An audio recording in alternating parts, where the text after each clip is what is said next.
Give your opinion on the Bills and the NFL. Let's talk football live. Now, here's the 13 Wham Sports Team. Welcome into Let's Talk Football Live, presented by Connors and Ferris. As always, Mike Catalana, Dan Fetes. I am Jenna, Cottrell. We are getting you ready as the Bills prepare to take on the Colts on Saturday in Super Wild Card Weekend. The Bills, the 2 seed, the Colts are the 7 seed.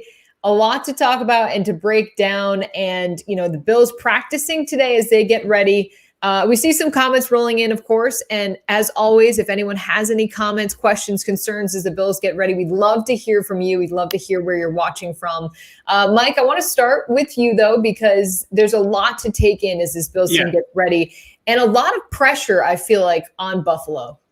Yeah, I think there is in general because the Bills are the favorite, right? And they are one of the favorites. I think if you look at it legitimately, you say around the league now, people are looking at the Bills as a team that can go all the way.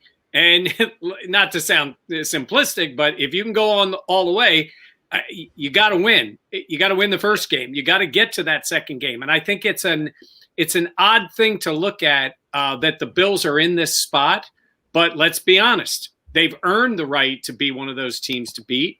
And now they got to go out there and prove it against a quality team that's won 11 games. Yeah, it's interesting because there is pressure, and obviously they're 6.5-point favorites. But today at practice, you kind of saw these guys being laid back. I know we'll get to that in a second, but I just think that this team is kind of ready for it.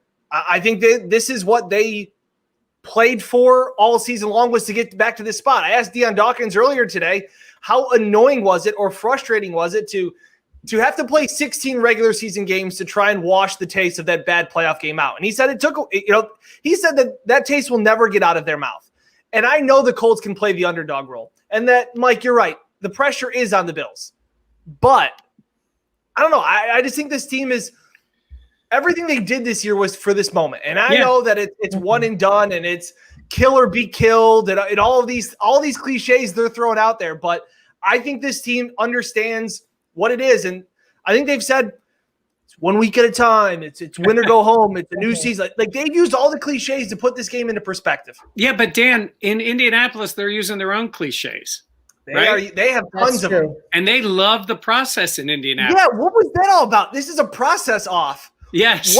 One process goes on, the other goes home. Explain that for people that didn't see what you're talking about. I think it started mainly on Tuesday, right? Was the Sean McDermott press conference where McDermott was asked about, how to handle this role as a favorite in this spot. And he's like, well, we're no longer the underdogs, and the Colts are saying they're the underdogs, and they won 11 games and have a Hall of Fame quarterback. And they can't say they're the underdogs kind of thing. We're more underdogs than they're underdogs. Yeah, and then all of a sudden the Colts come out with a video on their social media that was pretty cool. It goes all the way back to their first practice of the season saying that, nobody believes in us, that we're going to be good. And pretty much just all about it. And the tweet said, enjoying the process, or this is where the process started. It's like, hey, that's the Bills thing. And the Bills stole it from the Sixers. So this is like 3 ways through.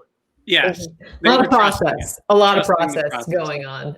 We do want to talk some of the news of the day. So Cole Beasley as well as Stephon Diggs, they've both been dealing with injuries. Cole Beasley, a knee injury. Stephon Diggs listed on the injury report as an oblique injury. Some good news as they were both limited. They were at least practicing today. And we do want to take a look at the injury report that is sponsored by UR Medicine, Sports Medicine. And you see right there, they are both listed as questionable for Saturday's game. But the fact that they were out on the field, I think, just huge for the Bills, knowing we don't know Cole Beasley, what he will be like. But I feel like, Dan, I'm leaning more towards the fact of seeing Diggs out there on Saturday. And that's my personal opinion. Yeah, and it was interesting. He did talk to the media on Wednesday. I thought that was a good sign. That's usually the first one to know. If he was really injured, I don't think he would have spoken to the media because you can kind of get tripped up when asked about it. Dick said, I'm fine. Don't believe everything you read. And then he was like, thanks for asking, guys, but I'm fine. But then it was interesting because he didn't practice. So yesterday. So he practiced today. this is classic Sean McDermott. He was asked about it earlier today about the status of Beasley and Diggs, and he said, "Well, we're gonna have to see." Very Bill Belichickian, Mike. Here he is. Let's take a listen.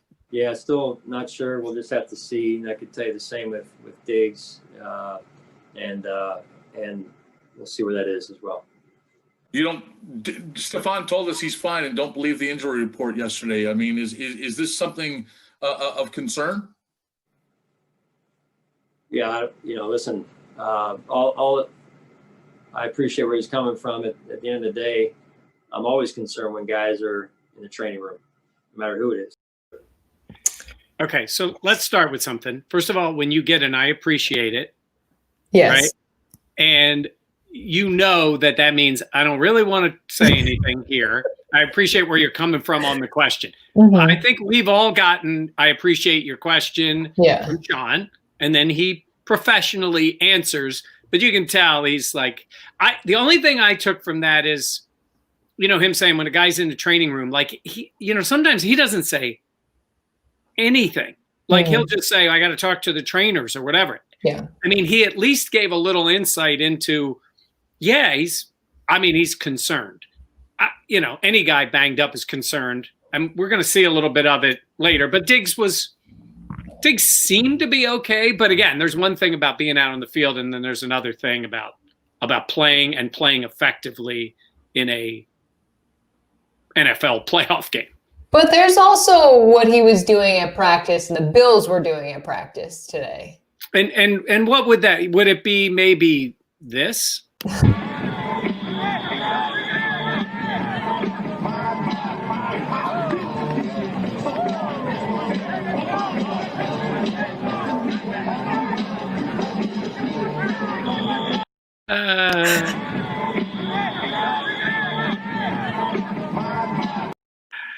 All right, Jenna, what do you got for that? That is just so funny to me. And that video was shot by WKBW's Matt Beauvais. We appreciate him sending that to us. The Bills are feeling pretty loose for sure. I will say this. I think I had a hand in generating a little extra response for Matt because I didn't know if anybody else did, but I tweeted at MC Hammer. And then later he responded and he quote tweeted it. It was quote tweeted all over the NFL, different people. Ian Rappaport, a bunch of them did. So I don't know if anybody else did, but I'm like, come on, it's MC Hammer. As of 4:30, Beauvais said 5.7 million impressions on that tweet. So wow. But you want to know what is interesting is that if you follow this team, this is nothing new. You're right. Exactly. And like I said, and Trey White ended up coming in on Deion Dawkins' Zoom call today, which was electric all over the board. It is posted on Buffalo Plus if you want to watch it. It is all over the board with people coming in, Deion yelling at other people, him questioning reporters. It's got everything, okay? But Trey White said, Deion was asked about, the dancing, and there's this clip that's going around, and Trey's like, we're not loose. That's who we are. And he's right because one of my favorite pictures of this year is Isaiah McKenzie doing a full split because every time the team breaks, the wide receivers all get together and they have these dance-offs. And Gabriel Davis is great and Stephon Diggs are great. And then Isaiah McKenzie does these splits. Like this team does this pretty weekly, has these little dance-offs. All right. So you've seen them. We've all seen them. You've seen them at practices. We just saw this one. So what I did was I kind of slowed down the video. And I want you guys to go over this. I want a little analysis of what you're seeing here. So here we go. First of all, Josh is all in. I like how Mike is to the side, like he's a little bit away. That would be in this situation. Duke's going ham. Look at Duke. I didn't even realize. And then here comes Diggs. There's the guy with the oblique. What does it say? Looks good. Very fluid. He looks pretty good. Look at Josh is like breaking it down. Okay, I'm sorry.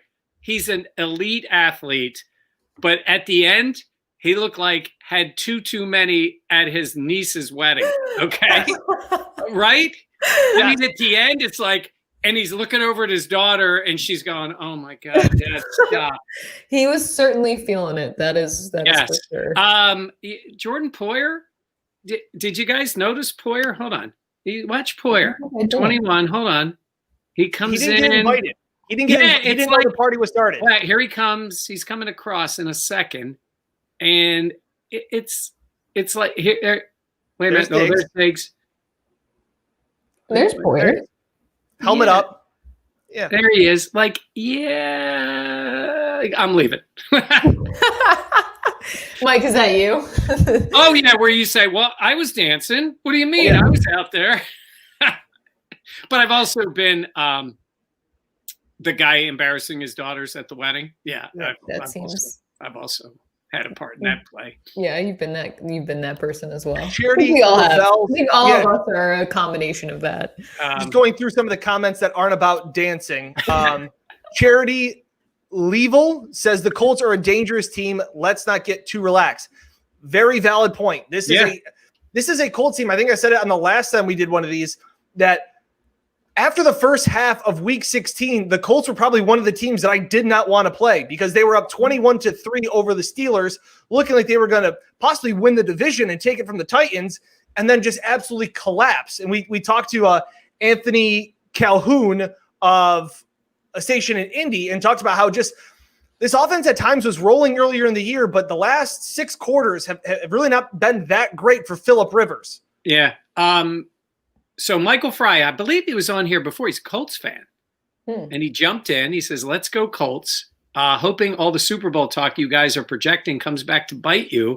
Should be taking it one game at a time, but that's why we play the game. Now, the only thing I would say to Michael is I'm not sure if he's aware of this, but the three of us are not playing in the game, right? Yes, that's true. Speak for yourselves. Maybe Jenna will get a few minutes out there. And so, but yes, I do think if you're Frank Reich, you're playing into all this. Absolutely. Why not? The thing is, as we all know too, this is not a series. This is a one-game situation, and that can change a lot of things. And we saw last year how the Bills were up in Houston. Everything seemed to be going according to plan, and then things pretty slowly and then very quickly fell apart for Buffalo. And actually, we talked to Josh Allen. We have the sound from after that game when he was in Houston, after the Bills lost last year in the playoffs. Listen to what Josh said after the loss against the Texans. Hang on 1 second. Listen to him now. So this was the play. You set me up there. This was the playoff game a year ago where, here it is, where Josh, right after they had lost, and we all know he imploded in the second half, and they had all kinds of problems. So this was his message right after that game. Take this into the offseason, use it, let it fuel me, and continue there.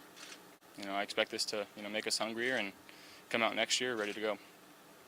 Teams go how their quarterbacks usually go, and I got to be better for this team. Yeah, I remember being in there. Dan, you remember it was pretty beaten up because there's losing in the playoffs, and everybody except the champ loses. Once you get in the postseason, but that was a game they had. And they fell apart. And that's part of it. Look, that stadium was real loud. Like that was maybe the loudest stadium that I've been to in my 5 years of covering the NFL.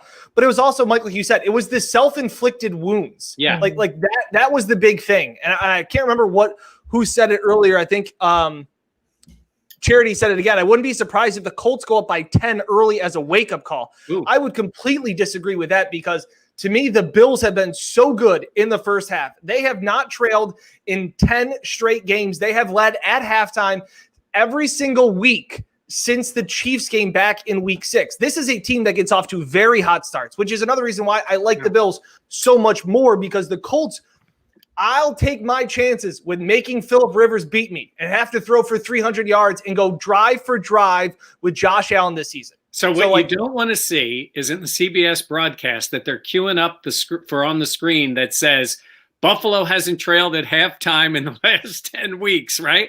They have that ready to go somewhere, right? Yeah. If that's the case. But Dan, you say that, which I mean, you can't argue with those facts that they've been able to get out to those fast starts. But I think the question mark for me is we've seen Josh play so well this year, but at the same point, Philip Rivers is a guy that just has that playoff experience, and he has one in the playoffs. And I know he's close to 40 years old and he's not exactly the same, but having that confidence and being at that stage before and leading a team to a win, I think, Mike, I think it's hard to argue with that. I mean, Philip Rivers is 39 years old. He's been in this situation before. And I think that's something that is a force in terms of getting his guys prepared and not letting the moment get too big. Yeah, I mean, he's going to be starting his 12th playoff game. And you don't think of him as a guy having success. The one year I think he got to maybe it was the AFC title game, right? When he was with the Chargers.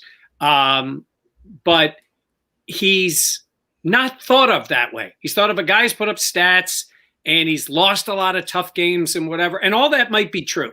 And you make the argument about Hall of Fame. He's going to obviously put up great numbers for his career. But he has won 5. He's 5-6 in the playoffs, which obviously is not good enough. I mean, right? I mean, you want to be considered an elite guy in the playoffs, but he does have 5 wins. And Josh has only been in 1 game. So I think that's an advantage. I think if you're the Colts, you know what you have in him. They sort of game plan around him. Yes. Yeah. Meaning when I say they know what they have in him, meaning they aren't turning the game over to him. They know that he is somewhat limited. That's why I believe that they stress the run game. They stress trying to get the ball out of his hands. You know, they sort of game. That's why I say they sort of game plan around their own guy to make it work. And sometimes he goes all Philip Rivers and dadgummit, he's throwing the ball to the other team. But when he plays smart, efficient football and they run it, all of a sudden you go, oh, if you're the Colts, you go, this is what works. And, you know, you mentioned Anthony Calhoun. We had on yesterday. That's what he was saying. He goes, and then when Philip goes bad, man, it goes bad. Yeah. And so I think the hope by the Colts is they get in control, Rivers. Things are going well where they're not asking them, all right, Philip, we're down 14, start chucking it. And then all of a sudden, Dan, what did you say some of the drives they've had this year? I mean, where they've held the ball for – yeah, they have been an over nightmare because they have like 17 play. You're going to your betting world. You mean when you bet the over, which is the total points, what do you not want to see? Long drives. And one game I bet them against Tennessee earlier in the season, and they had the ball in back-to-back possessions. One was at the end of the half, and the other was their first possession out of the half. They could have double dipped. They had a 17-play drive that lasted 7 minutes, and they turned it over on downs. The next drive, they went 15 plays. It lasted 5.5 minutes, and they had to settle for a field goal. Like, this is the Colts offense that I think, again, it is just – I kind of joked around about it last week when Mitch Moore said that the Dolphins kind of punched the Bills in the face to start out. It's almost like the Dolphins brought a knife to a gunfight going up against the Bills offense. Like, yeah, all this cute stuff of 3 yards in a cloud of dust, and it's a 3-yard run and a 4-yard run and a 3-yard completion. Like, I know that's the formula that teams are going to want to try and do and keep Josh Allen off the field. And like, that's crazy. Also, can we think about that like now teams want to keep Josh Allen off the field where last year going into this postseason game, Josh Allen was the wild card. This year, Philip Rivers is kind of the wild card because he's going to have to go drive for drive. Like, I just don't think this Colts defense, albeit very good, a very good Colts defense, top 10 in the league. I just don't see them slowing down this Bills offense the way that it's going right now. Yeah. So, Mike, you've talked about it before that the best Bills defense is their offense. Like the Bills offense is so good, Jenna, that it forces other offenses to take chances to match with them. Yeah. Yeah.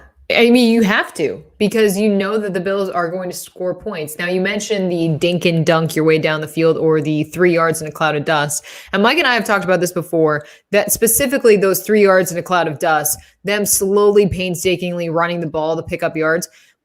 We've said it can be demoralizing. And I feel like sometimes it feels even bigger than it is. So sometimes, and we know that this Bills defense has improved so much, but that run defense has been something that has kind of been a thorn in their side over these last couple of years. Yeah. So, Mike, I get concerned because everything is so elevated in the playoffs. One great play, it can feel like a momentum shift. And I worry about that momentum concerning, okay, here they're picking up some first downs or continuing to drill out the clock. Things like that just are a little concerning. I think you're right. And I think what happens is in the playoffs, panic can set in pretty quickly in terms of, okay, so let's just look at a scenario. And I'll use the numbers 14-3, right? Mm-hmm. If the Bills are up 14-3, that run game for the Colts, you're almost saying, go ahead and run it. We're already up 14-3. Yeah. It's the second quarter. Josh is moving the ball. They've done enough. He scored. He ran one in, threw another one in. It's 14-3. Now they're down 14-3. And those runs feel like that clock feels like it is flying because Josh is on the sidelines. You're down early. Now, Dan's made a good point. They haven't been down, which has been great because they just keep scoring and they keep Corey B on the sidelines because he never plays. Yeah. So all that is great. But in terms of it's been going. They haven't had even a really, we talked about that's why I said Mitch Morse says punched in the mouth. It was for a few series. And then the next thing you know, the Bills are scoring and they got 28 at halftime. It wasn't like we're deep in the third quarter. No, they're not doing anything. They've been so good offensively that it's almost been a joke. Josh just stands back there and they're just blowing teams out. So can we expect that again? But it's been more of their norm.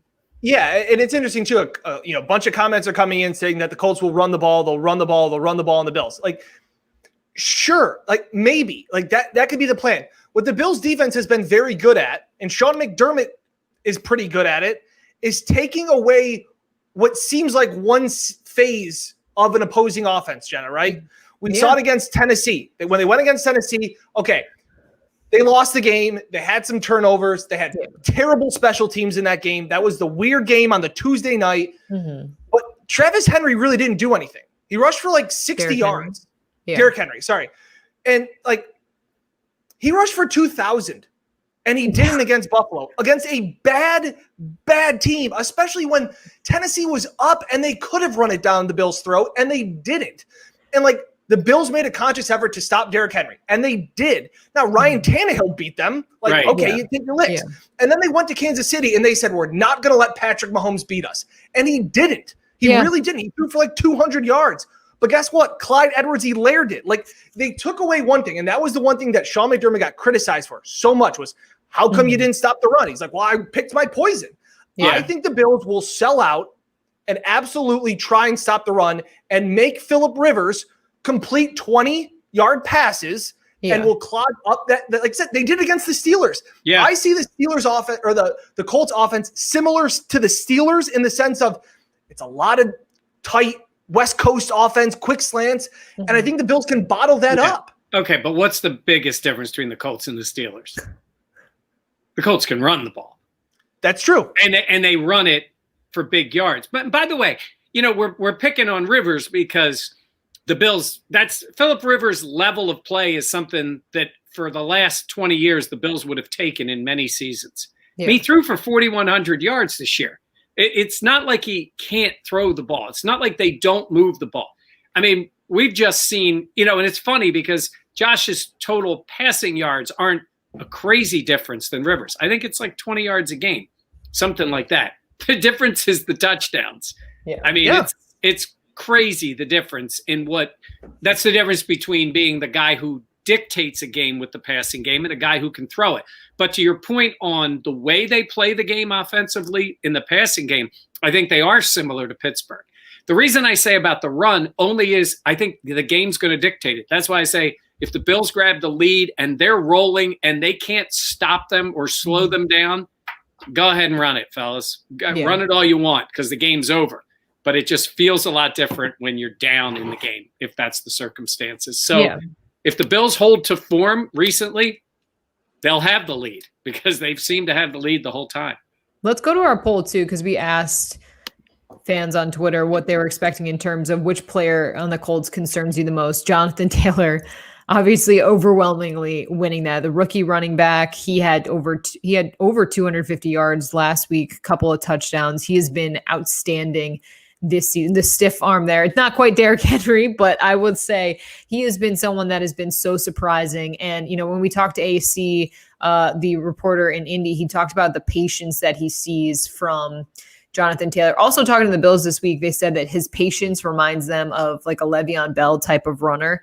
And he's been really effective. And I think that's someone that just their run game in general has been something that is just so concerning when you look at their ability to exploit, like we said, some of the weaknesses on the Bills defense, Dan.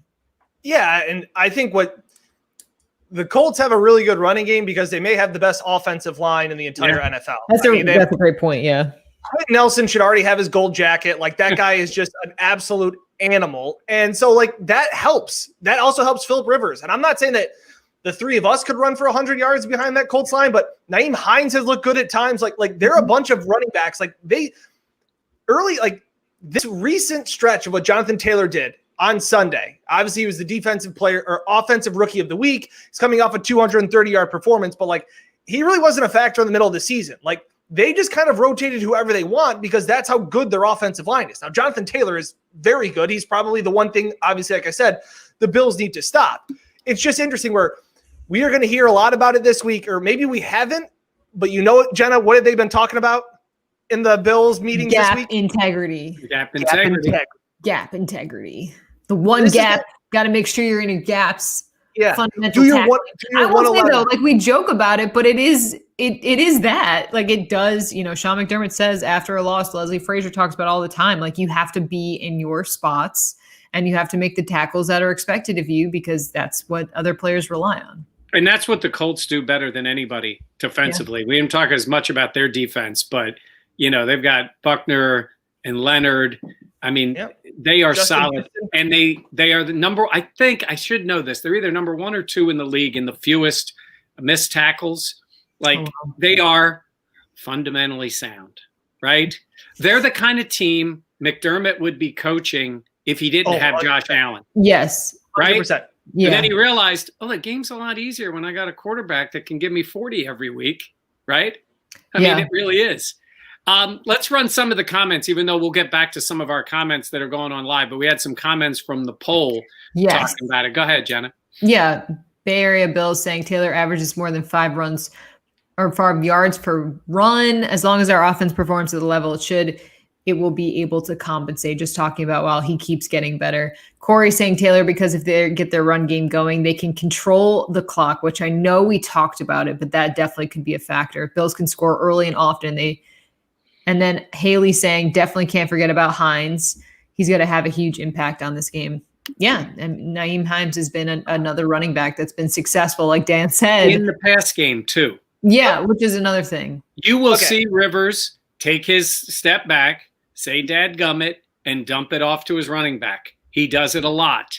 And, he's got to do that. Get the ball out of his hands and let, whether it's T.Y. Hilton or one of his backs, gets the ball in their hands and let him run. Like it's what we talk about in our industry. When you watch TV, all these people that are commenting that are watching on the Buffalo Plus YouTube channel, you'll hear all the analysts say it. You can stop the run and you can run the ball and you don't turn the ball over. That's a recipe to win. Do you know what else is a recipe to win, Mike? Scoring more points. Scoring 36 points a game. Yes. But that's what the Bills have done. The Bills are averaging 40 points in their last 5 games. And going back to the last 6, it's like 36. Like out of all of the things, like talk about the Chiefs. Guess what? The Chiefs defense isn't very good. It doesn't matter. Yeah. And it's funny you say that because when you look at, especially recently, the defenses the Bills played, they shouldn't have been scoring 40. I mean, New England, for all of their other issues, for most of the year, has still been a good defense. How about Miami? Denver, San Francisco? All these teams at least had teams where you were like, sometimes the numbers get skewed. We talk about this all the time, where teams get leads and they give that up. Those teams have generally been thought of as good defensive teams, and the Bills just destroyed them in those games. And that's what I'm saying. And Mike, we talked about it before. it's weird to wrap your head around this because for so many years, the Bills were that team that as long as the quarterback didn't turn the ball over and they ran the ball effectively and let the defense do their thing, they could win some games. It's like, screw it. Why don't you just put your foot to the floor, forget the break, and just not have your punter punt and score points? That's another way to win, because the Chiefs have won a Super Bowl with that. When your offense is putting up that much points, it puts so much pressure. And even Jerry Hughes talks about it this week, that when they turn the ball over, it's like, all right, we got your back. Mm-hmm. But when your offense is scoring 16, 17 points, they're like, they turned it over again. Like, yeah. And I don't know what the over is. Really? Wait a minute. Wait, that's the biggest shock of this whole show. What do you mean you don't know what the over is? Ooh, 51. What is it? 51. Interesting. God, Vegas is good at that, aren't they? They really are. They really. How do they know? How do they know? How do they know? That's close. Yeah. Well, let's get into our picks. But first, Mike, you have something you want to get to. Yeah. So it's funny. I had a conversation with our sponsor, Greg Connors, talking about going to Foxborough because he got an opportunity to go on the road and be there, and how strange it was. And the fans that are going to get a chance to go, they're going to see it's going to be different for this week in Buffalo because there will be other fans there. But Greg got a chance to see the game the way we've seen it when we've been up there as reporters. Very strange. So he's looking forward to there being 6,700 fans at the game. And he also got a chance to tell us what he thinks is going to happen and what the key is for the game coming up on Saturday. For me, with the way the defense played last week and made the adjustments, and the way that they played against Ben and had that inside rush as strong as they did, and their secondary is healthy, I think they're going to frustrate Phillip Rivers. And when Phillip does that, that's when he makes mistakes. I think the Bills do take care of the ball. I think they're going to come in focused and motivated, having the fans there. I think Daboll is calling a great offensive game. Defense is making great adjustments. I think the Bills are going to win 31-10. So he made your comparison there really with a little bit of Steelers and Colts and Rivers and Roethlisberger, because both older players who need to get the ball out of their hands. Yeah. That's what it's. Yeah. Yeah. It's just an interesting dynamic because all week the Bills have been asked about last year's playoff game. And like at one point, Sean kind of laughed. I think it was Monday or Tuesday. And he's like, guys, it's a new year. It's a new team. Like every year is different. And like he kind of ran out of it. And even the players are asked about it. And like I said, they said that, it's motivated them and that's something that has driven them. But like, this is a completely different football team. It's still a thing. It's a thing. They walk on that field in the playoffs this year. Do you know what it is? It's because everything gets so ramped up in terms of these games. Now, I believe that the Bills are a team. I think they have a very legitimate shot to go to the Super Bowl. And I know this sounds silly to say, but like, they've got to get past this first step. I think, honestly, and I'll say it now, is a harder game than they're going to have next week. Wow. And I think because I think they're going to get the Steelers, and they're better than the Steelers. Yeah. And I think they're, other than, Roethlisberger's got experience too, and we'll see what happens next week. But I think this idea of this group, this is different for them. And Dan, let's go back to the first game with New England. They're better than New England. New England didn't even have that great a team on the field, but they hadn't beaten New England. And they walked out there and played like a team that had not done that. And they'd been scoring points. And then they did it. And then it was like, whew. And for most of the rest of the year, they've been fantastic. Yeah. And they had some tough games, but they've been fantastic. I think once they get past that hurdle, look out. But I think it's a hurdle. It's a hurdle. And they may get past it in a quarter. But it might, it might be a tough. I agree. Tough stretch. Because I feel like the psyche too. Like if I put myself in Josh Allen's shoes, you've had such a great season. You have your confidence, but there's always that in the back of your mind. Like last year, I'm just saying that's a realistic part of this game. So because at that level you're not thinking of it. But Dan, let's say this: when Lamar Jackson takes the field this week. You don't think he's thinking of it? Why? Because he's already lost twice? Yeah, and he was an MVP and a number 1 seed. Like that was a lot. And again, it was. But Josh is a MVP candidate and a 2 seed. That's pretty absolutely.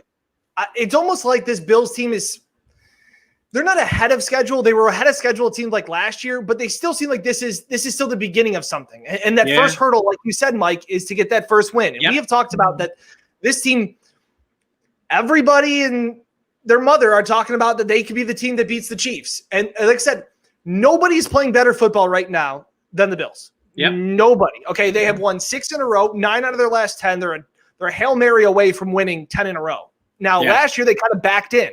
Now, I can say, well, week 17 they didn't really care, but they still ended the season with 3 losses. Like it just didn't. It wasn't good the way they were playing at the end of the year. Yeah. And for all of the stuff, Jenna, that we talked about earlier this year, right? Hey, what's wrong with the defense? Hey, like what's going on with this defense? What's going on with this? And they all said, what did Sean German, Leslie Frazier say? It's wait till December. Like we want to be playing our best football in December, and now they are. They are. I think that's worth a lot. I would say this: for the Bills to play poorly Saturday would be off-brand for them. Yeah, and I mean they have played as well as they've played. They keep surprising us with each game. They keep. You're like, oh my God, they just lit up Denver. Okay, that was their game. They got their blowout. And then they do it again. And then they do it again in a game they didn't even need to, and they put up 56. That is impressive, I would say. And I think they're the better team. I just want to see them get past that hurdle. We don't know. I mean, we talked at the beginning of the show about, Diggs and Beasley. Mm-hmm. We'll find out. I don't know if we'll know tomorrow. I think they probably both go into Saturday in terms of pregame.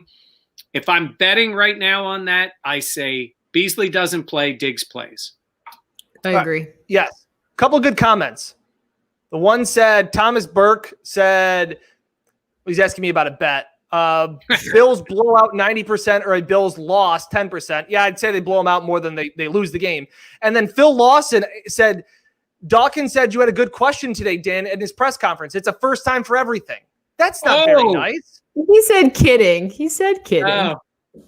Yeah, I want to the point though that the Bills wide receivers let Josh down in the playoff game last year. Can't remember who had that comment, but that's another good one. He was throwing to Duke Williams. Like that, that's a difference. Yes. Duke hasn't played this year. And I'm telling you, I said it to you guys last year. I don't think Beasley was healthy in that game. He did not look right in that game. Yeah. And John Brown threw the 1 touchdown pass in the game. So yes, that is true. But they did. Josh Allen's still waiting for his first passing touchdown. The Bills, Sean McDermott's teams are waiting for their first passing. Well, no, I take that back from the quarterback. Yeah, because they had Tyrod and Nate in Jacksonville, and then the game last year. And let's also not forget about the kickoff in the second half when. If they really fall to the letter of the rules, they probably would have gotten a touchdown, cheap one, but that might have put the whole game away. Yeah, that was something. And it would have changed things around. All right, let's fast forward. Let's go then to Saturday. Mike, what is your pick? We'll start with you. I thought blowout at the beginning of the week, and the Diggs thing has just bothered me all week. And watching him dance, honestly, makes me feel a little bit better. Just There's because the soundbite of the show. Well, he just looked. Again, it's oblique and all that kind of stuff, and we'll see. But him being out on the field, even on a limited basis, I think is encouraging. I think he's going to play, and he just makes such a difference when he's on the field. Obviously, he should be all pro first team and up there for offensive player of the year. So I am going to say 27-21 Bills. I've got them winning. That's not a cover, right, Dan? Is it 6.5? 6.5 right now. 6.5. That season record is really impressive, I have to say. By the way, we all got wins for last week. So who's next? Daniel. Jenna? Go ahead. I'll go. I forgot my score again. No, of course you did. There it is. It's a tale as old as time, a tradition like no other. I have the Bills winning this one 34-21. I think it's so important for the Bills to get out to that fast start. That way the Colts have to abandon the run sooner than not. I think the Colts have a great defense, but I think just the way Josh Allen has been playing, I think Stephon Diggs is going to play. I don't think Cole Beasley will, but I think they still have enough weapons to get it done.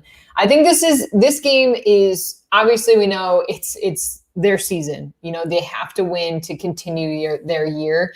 But I think early on, I expect to see some of those jitters, and then I expect to see Josh Allen and company settle in, because I think this team is so much more talented, but they also think that they will have that confidence knowing they're coming off scoring 40 plus points a game in their last 5. Yeah. It's interesting too about Diggs. Sean McDermott has kept everything very close to the vest. So I'm not surprised when he says, I appreciate the question, but we'll have to wait and see. Like, he's even come out this year and said, like, yeah, I know who's going to play, and I'm not telling you, like, because I don't want to give the other team a competitive advantage. I even think it could be a decoy for the fact that Beasley even practiced. Yeah, I would say the whole decoy thing, like with Diggs, wasn't like Beasley's been hurt. He got hurt, and everybody on national TV saw him walk off the field hurt. The Diggs thing just popped up. Mm-hmm. And it was like, okay, like, how did that happen? And then there's something there, but how much, I guess we'll see. So, Dan, what do you got for us?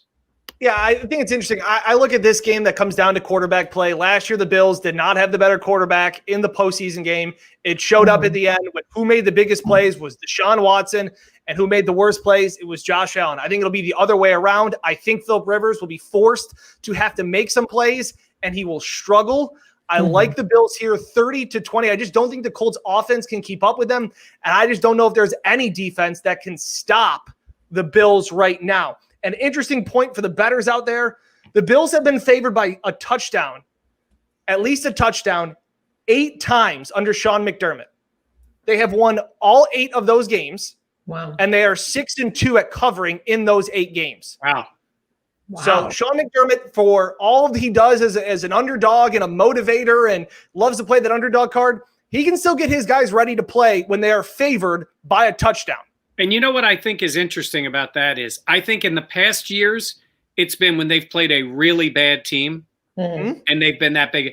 I mean, they were a touchdown favorite in Foxborough. They were a touchdown favorite against at least like Miami could have been a playoff team, and they just blew them out. So I think that's even more impressive. The fact that it's not just against, the Jets when they were winless or whatever it happened to be. I thought so. Last year, they covered a 10.5-point spread against Washington, a touchdown favorite against Miami in week 11. This year, they were 6-point favorites in week 1. They didn't cover against the Jets in week 7. That was the 18-10 game. They were 9-point favorites there. Yeah. But then they, trust me, I know. And then they covered against Denver, and then they covered against New England. So this is a team that just understands what I think at this point. Jenna, they've talked about it earlier in the year. I think they talked about it after the New England game, was it? That they said, like, there's no longer the underdog card. Like, at some point, Jenna, you just have to start playing like a good team. And we've seen them take on that role so well. And I feel like it was funny. What did Deion Dawkins say today? Like, there's no more room on the bandwagon. No more room. And I think they actually seriously consider that, because I think earlier on in the season, there's got to be room on the bandwagon. Well, I think like earlier on in the season when people discredited the team after they had those back-to-back losses to the Chiefs or the Titans and the Chiefs, I think it was a situation where people were like, oh, this team's not ready, whatever. From there, we've seen so much growth throughout the offense as well as the defense, even special teams, that when Deion Dawkins says that, I think he refers to the fact that they don't consider themselves underdogs, but they consider themselves a complete unit. Like, they have what they need to win. Right. Also, I saw some questions on here talking about Kenny Stills. Will he play? Will he suit up on Saturday? I mean, I would be surprised. I would be surprised too, I guess, unless it was like Beasley and Diggs both weren't playing, or Isaiah wasn't playing. Like, I mean, they still have guys that they will play. It is kind of interesting in terms of, that he is there. I think he's there as a, they're planning ahead. Better to bring him in early, get the guy acclimated, get him ready, because it's the NFL. If those guys go out and play, we don't know who's playing next week. Something always seems to happen. So I think he'll be ready. I think it's going to be fun. I think it's been a long time. Well, first home playoff game since '96. Wow. Which is, I mean, I was there. I mean, who's thinking? I'm standing there at that game thinking, we're not going to have another home playoff game until I've got Dan and Jenna working for me. I mean, come on. Seriously. You had a vision? Yeah, I had this vision. But, and that we were all in the middle of a pandemic doing a virtual TV show. But no, I think it's going to be fun. I'm happy the fans get to experience it. I think the players are going to enjoy it. And for the Bills and the Bills fans, it'll be nothing better than seeing them advance and go on to the next round. Yeah. No, I agree. And we'll have so much more coverage on buffaloplus.com as well as on our YouTube page. Kickoff will be at 1:00 on Saturday. We'll have, like we said, post-game coverage. We'll have stuff going on all day to get you ready for game day. The playoffs, super wild card weekend for Mike Catalana. Mike, boo. PJ, I liked you, and then you said that. No, I'm kidding. Mike is the MVP of 13 Wham Sports. Yeah, but Dan and Jenna are the MVPs of Buffalo Plus. He's also Rochester's guest. That's what Mike is. He's Rochester's guest. Yeah, yes. It's Micah Ruzioni. Oh, it's so good. All right, for Mike and Dan, I'm Jenna. We will see you later on this week as the Bills host the Colts on Saturday.